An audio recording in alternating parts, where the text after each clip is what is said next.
Alrighty team, we're back with another top tier video, and today we're going to be discussing midfield rotations. So midfielders, they hate coming off the ground. However, if you do want to stay fresher for longer and give better efforts, rotating is definitely a must. So how do we balance keeping our best players on for longer whilst also not trying to fatigue them too much so that their output doesn't decrease? Well, here are a few options that you might want to try. All right, so this first one's super basic. You've probably seen this one before, but basically the wings rotate off the bench, so they're basically getting 2/3 game time. This is pretty good considering the high speed running and the efforts that they need to give. And then you've got your 4 set of midfielders rotating from the bench with the ruck going 1-for-1. This is really good if you have genuine mids who don't really kick goals and are really good at playing between the arcs and have a fairly fit midfield that can run out 75% of the game. Now, depending on your personnel, this next option is really good if you've got a midfielder that plays forward really well. Might be an inside mid, resting with a deep forward pocket, and you can either do this 1-for-1 or you can have the other two and manage the load a little bit better that way. This is a really good option provided that they are able to rest deep, okay? We want them near goals, kicking goals, and we don't want them playing that high half forward role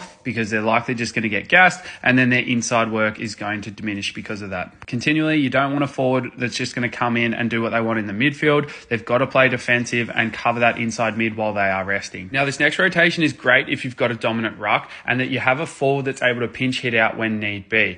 Usually a 70-30 or an 80-20 split is what you would go for here. And this is what a lot of the AFL teams are doing. Gone are the day are the 2 rucks because that rotation spot is so valuable. Having a ruck that spends 50% of the time off the ground as opposed to a mid forward that could come on, kick goals, particularly if you've got a lot of powerful midfielders in there. This is a really strong option and is what a lot of teams are now going towards. It is important to note that it does depend on the fitness of your players, the level that you're playing, what their strengths and weaknesses are. So nothing is ever going to be perfect. So experiment with what works best for your side. Another rotation I've seen that's not very common is putting a mobile centre half forward in with the wings, particularly if they're tall and they're all got that running capacity to run out the game.